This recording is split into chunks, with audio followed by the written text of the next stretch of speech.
बिहार में किसकी बार इस वक्त बड़ी खबर ये कि चिराग पासवान और नित्यानंद राय के बीच इस वक्त भी बैठक चलती हुई, मुलाकात चलती हुई। चिराग पासवान से ये बातचीत खुद नित्यानंद राय कर रहे हैं और ये एक ही दिन में दूसरी बार मुलाकात करने के लिए पहुंचे हुए नित्यानंद राय चिराग पासवान के आवास पर। हालांकि जब सुबह वो पहुंचे थे तो मुलाकात नहीं हो पाई थी और ऐसे में दोबारा वो पहुंचे हैं और उस वक्त चिराग पासवान की मौजूदगी मंत्रालय से वापस आकर अपने घर पर ही थी और ये मुलाकात इस वक्त भी चल रही है। ये बताया जा रहा है कि सीटों को लेकर यहाँ इस वक्त बातचीत जो है वो सबसे खास और महत्वपूर्ण हो जाती है। संवाददाता अमितेश लगातार हमारे साथ ग्राउंड जीरो से बने हुए हैं।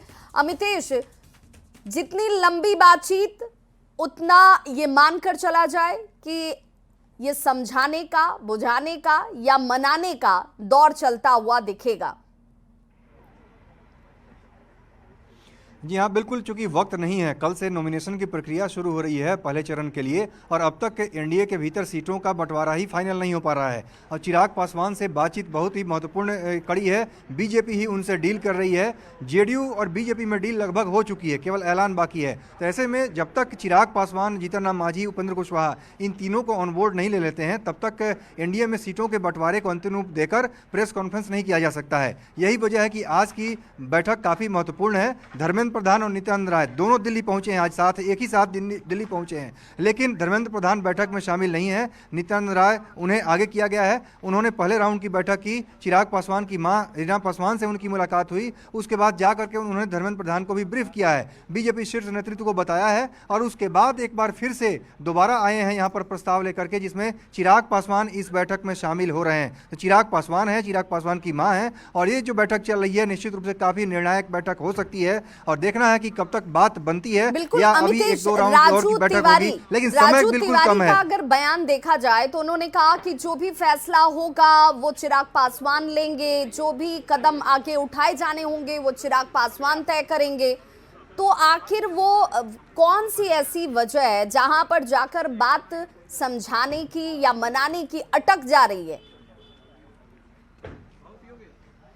देखिए, निश्चित रूप से सीटों की संख्या भी सबसे बड़ी बात है, लेकिन सीटों की संख्या पर अगर कमी हो भी सकती है, क्योंकि बीजेपी 20 से 25 सीटें देने के लिए तैयार है। 25 से ज़्यादा सीटें देने की स्थिति में बीजेपी नहीं है। उसे जीतन राम मांझी को भी एडजस्ट करना है, उसे उपेंद्र कुशवाहा को भी एडजस्ट करना है और खुद जेडीयू बीजेपी अपने लिए 100 से कम सीटें लेने के लिए तैयार नहीं है। तो ऐसे में 25 के आसपास ही सीटें बनती हैं चिराग पासवान के लिए, जो फॉर्मूला निकल कर सामने आ रहा है। लेकिन चिराग पासवान सीटों की संख्या कम करने पर तैयार नहीं हो रहे हैं। अगर हमारे सूत्र जो बता रहे हैं उसके मुताबिक देखें तो 5 लोकसभा की सीट हैं, उनमें भी अगर देखा जाए एक लोकसभा में अगर 6 सीटें हैं, उस हिसाब से भी 30 सीटें उनकी बनती हैं। ये तर्क दिया जा रहा है। दूसरी, सीटों की संख्या कम करने के बाद अगर बात करें तो क्वालिटी ऑफ सीट्स की बात, यानी हमारी चुनिंदा सीटें, चिराग पासवान का तर्क है कि अगर हमारी सीटों की संख्या कम होती है तो हमारे पसंद की सीटें मिले, उसमें भी काफ़ी खींचतान है। क्योंकि कई ऐसी सीटें हैं जहां पर चिराग पासवान दावा कर रहे हैं वहां पर बीजेपी का एमएलए है, कहीं जेडीयू का एमएलए है, कहीं जीतन राम मांझी की पार्टी का एमएलए है। तो ये इसमें सीटों की अगर बात करें तो मटिहानी की सीट, पिछली बार एलजेपी सिर्फ एक सीट जीती,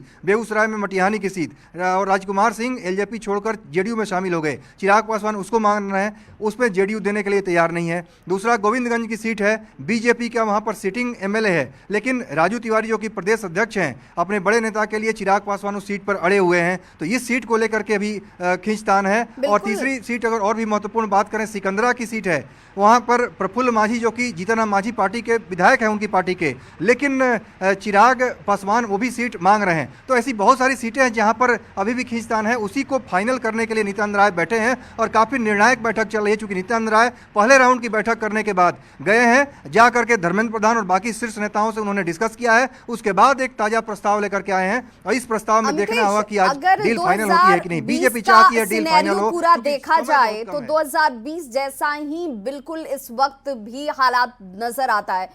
आखिर तक चिराग पासवान को मनाने का प्रयास किया गया था 2020 में, लेकिन उस वक्त चिराग पासवान मान नहीं पाए और वो बाहर निकल जाते हैं। 135 सीटों पर वो खुद लड़ते हैं और उसकी वजह से नुकसान किसे हुआ आप हम सब जानते हैं। इस बार भी जिम्मेदारी बीजेपी के ऊपर ही है चिराग पासवान को मैनेज करने की, उन्हें मनाने की या सीटों की संख्या उनकी तय करने की, क्योंकि इसे लेकर एनडीए के तौर पर या जेडीयू की तरफ से किसी तरह की कोई बातचीत तो होती है या रिएक्शन दिखता नहीं है।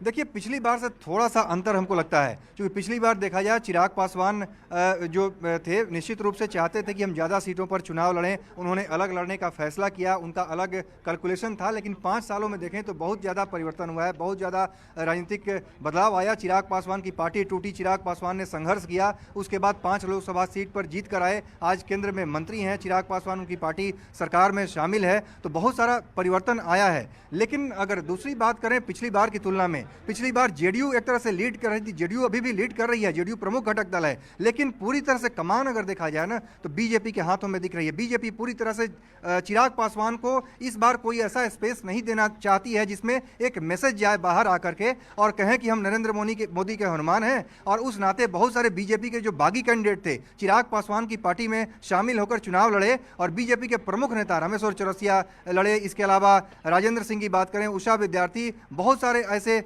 बीजेपी के प्रमुख नेता थे, बड़े चेहरे थे, जो कि चिराग पासवान की पार्टी में जाकर चुनाव लड़े। इस बार ऐसे होने की उम्मीद नहीं दिख रही है। वो चुनिंदा सीटों की भी है, उन्हें पता है कि सीटों की संख्या कम हो सकती है, लेकिन अगर कम हुई तो हमारे मनमाफिक सीटें हमें मिलनी चाहिए।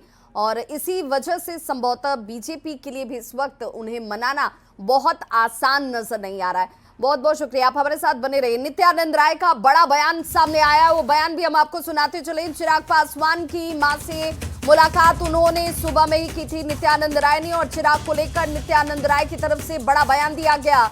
चिराग पासवान नाराज नहीं है, नित्यानंद राय ये कह रहे हैं। चिराग से मिलने के लिए नित्यानंद राय पहुंचे हुए थे और इस वक्त भी मुलाकात चिराग पासवान से नित्यानंद राय की होती हुई उनके आवास पर ही। लेकिन जो बयान नित्यानंद राय ने दिया वो अपने आप में महत्वपूर्ण हो जाता है। उन्होंने कहा कि चिराग पासवान नाराज नहीं है और तमाम नाराजगी की जो खबरें सामने आ रही हैं उसे उन्होंने नकारा है।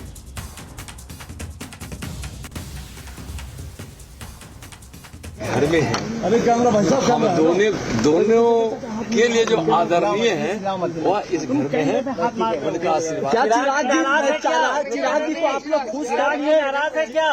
कह दिया आपको चिराग कितना सीटों पे माने जब तक मंत्री सीटों को ऑफर दिया गया सर, निभाएंगे। वो कह रहे कितने जिम्मेदारियां हैं, जब तक मंत्री है तब नाराज नहीं है जी। बस क्या इस्तीफा दे रहे हैं मंत्रालय से सर चिराग पासवान? आप उसको रोकने आए हैं?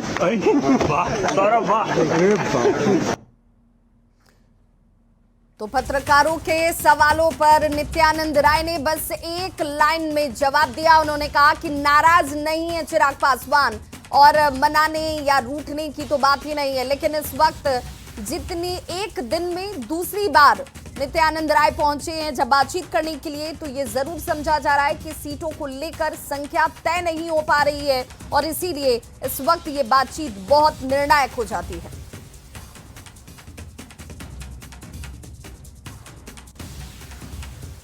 वहीं